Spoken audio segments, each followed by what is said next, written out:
કાલે એટલે 30મી મે તુરખેડા ગામમાં એક કંપની જે સર્વે કરવા આવી હતી, આ એ જ કંપની છે જેમાં બીજેપીના જે ઠગ મંત્રી, ઠગ એમએલએસ અને એક્સ એમપીઝ ઠગ જે આઈને અહીંયા જનતાને આડીને કહેતા હતા કે અહીંયા કોઈ પ્રોજેક્ટ આવવાનું નથી, અહીંયા કોઈ વિસ્થાપિત થવાનું નથી, પણ હકીકત તમારા સામે છે.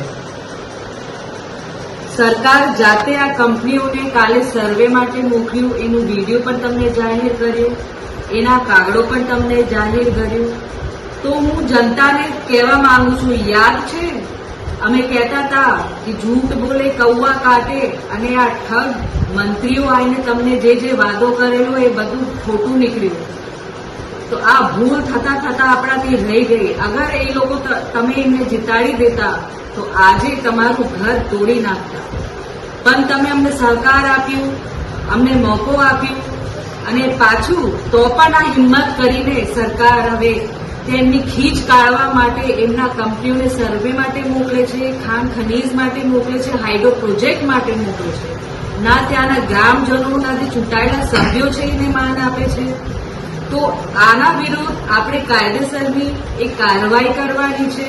આ ગેરકાયદેસર જે અંદર આ કંપનીઓ જાય છે અને ગામડાઓને હેરાન કરે છે અને એમને નુકસાન કરે છે, એના વિરુદ્ધમાં આપણે બધાને અવાજ ઉઠાવવાની છે અને આગળ આપણે આના વિશે લડત આપવાની છે.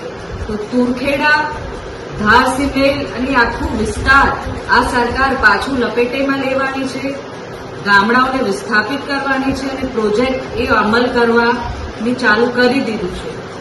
તો હું સરકારને કહેવા માંગુ છું કે અમારા આદિવાસીઓની તમે જમીન છીનવાનું બંધ કરો, આ પ્રોજેક્ટો બંધ કરો. આ પ્રોજેક્ટો ફક્ત તમે ઉદ્યોગપતિને ફાયદો પહોંચાડવા માટે કરો છો. આ કોઈ આમ જનતાને ફાયદો થવાનું નથી ને અમારા આદિવાસી સમાજને આ ફાયદો થવાનો છે.